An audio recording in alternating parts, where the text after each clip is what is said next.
before I jump right in. Yeah, it takes a while to warm up. 20 minutes until you get Yeah. some sort of. On Facebook.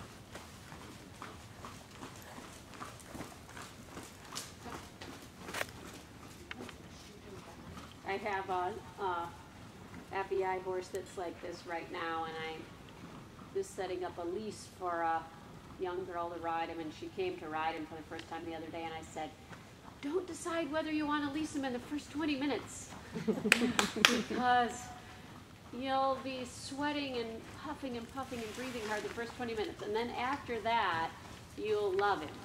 So I totally get it. When he's been a little bit better, he kind of, it takes after his mouth where he's been behind a bit. Uh-huh. So he's been a little better recently. Okay. Hello. Good. Watch your little collapse to the right. That left shoulder down. Stretch up from your right hip to your right armpit.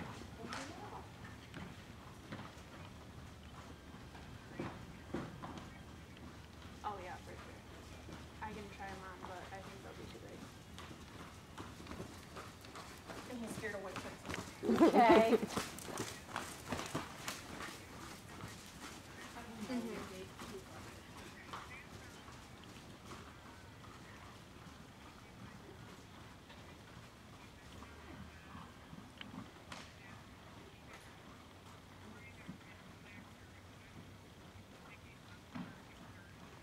Oh, well, I mean, you can always buy a charger. It's cheaper than a phone. I might have a phone to have you. Yeah. Okay.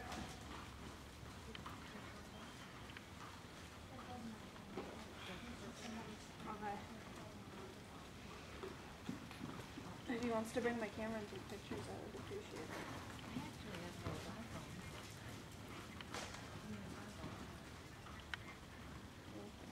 Bye.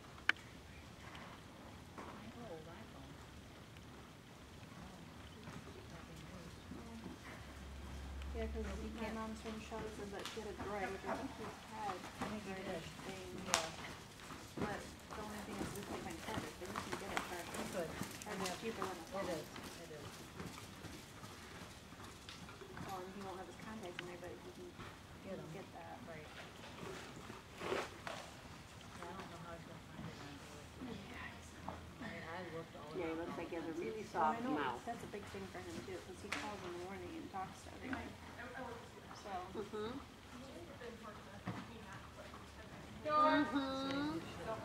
It's easy to do on a horse that's got a real soft mouth like this, that's a little bit behind the leg.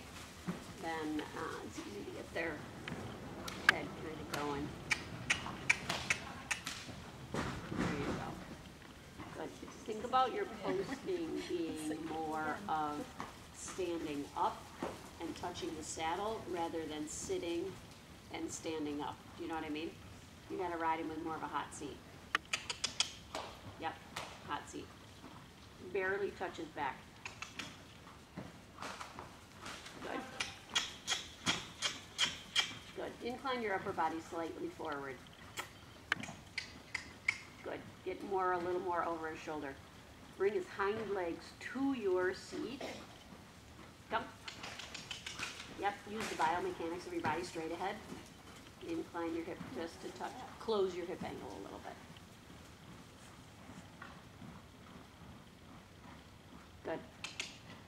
The other thing with a horse that's a little bit slow to get going like this is do variations of trot tempo early in the ride rather than trotting around and around and around in the same tempo where he can become a little too sort of mesmerized with his own rhythm, kind of like, you know, the little Arab that was just in here, that kind of horse. You want to keep in the same tempo all the time to get him just sort of settled into it. With him, a ton of transitions, forward and back, 3 strides forward, a couple strides back, 8 strides forward, a couple strides back. Good. And now ride him more forward. And now smaller. That's all right. Good. And these transitions don't have to be hugely identifiable to the general public, right? I'm not talking like extended trot, collected trot. Just impulse. Send him on. And slow him down. Good. Send him on. And bring him back again so that this gets easy. He has to be just as responsive to the go forward as the come back. And go forward again. And slow down a little. And go forward again. And come down a little. Good. And go forward again. Good. All the way across the diagonal. And go forward again a little. And bring it back a little. Good. Go forward a little. And you find that it's easier to make him go forward after he's come back when he's like over his hind leg. Sometimes ask him to go forward again before you feel like he's really ready, because that's when he's the most back on his hind leg. That's it.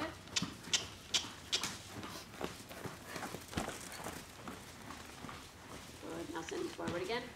Good. Post higher. Good. Yep. And slow him down. Good. And now send him forward. There. Yep. Post higher. And now slow him down by just posting close to the saddle. You know, there's not like an actual half halt. It's just a reduction of the drive. And now send him on again. Post higher. And smaller. Good. And out of the corner, bigger. Good. Tap him on the shoulder. There. Good boy. Tap him on the shoulder again. And a little smaller. Good. And again, forward. Good. Cross the diagonal. And go. Post higher. Yep. And smaller. Or not. And bigger. Oh, there's one that Yeah, so that he starts to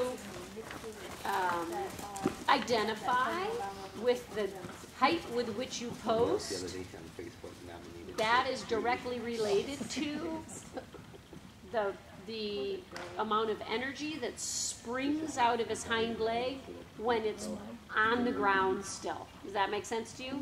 Yeah, in the stance phase of the gait, when the leg is on the ground, he has to have more stored up energy at that point. And when you stand up and you stand up higher out of the saddle, he has to want to spring that leg off the ground with your seat. Good, now post higher and bring his hind legs with you. There you go. Because he's not particularly sensitive to the leg, obviously. Like you can kick and kick and kick. So you got to find another way to impart into him this quick response. That's it. Good. And now slow it down quite a lot. Slow it, slow it, slow it, slow it, keep it slow. And now bigger, post higher. Good boy. Good. And again, slower. Quite a lot. Slower till it's just this little piddly trot. So that when you ask him to go forward, he does, and you can reward him. Now send him forward. Good boy. Good. And now again, a small little trot. And he listens to your seat. And now forward and post higher and take his hind legs. That's a boy. Yep. Yeah, who's got my Good. Change rein again on the diagonal. You have to change the oil. Small trot. I hate driving this stupid. Smaller. It's scary. Smaller. Especially when the wind blows like Good. this. Like Tiny I'm all over the little road. trot. It's terrifying. And he has to think, they never make me go short and little and slow. I want to go big. I want to go bigger. I want to go bigger. Now you say, now go bigger. Literally shut them down. There you go. And he swings a little more on his own. Yeah. Good. Super. Straight ahead. Now at E, a 20-meter circle. Oh, got ya, okay. Near B, pick up the canter. Let me see the left lead.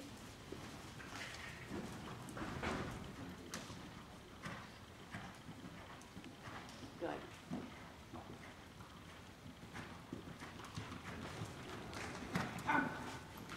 Straight. Yep, straight ahead, hands together. Make yourself into a small, firm package in the middle of his back. Keep your eyes up, elbows in. That's it. He's a tall horse, but it's quite narrow. So there's not a lot of meat to get your leg on under there. Good. If you were like 5'2", your leg would come on to the widest part of his barrel, and yours goes way down around his belly. So you really have to ride off your seat bones, and yeah, and that, you know, very like inside of your ankle. If you had a spur on, you'd ride him from your seat bones and your spur. Yeah, and now big canter, gallop. Yeah, that's it. Good. Small canter. Good. Small canter coming out. And big canter. Good. And small canter. Good. And big canter.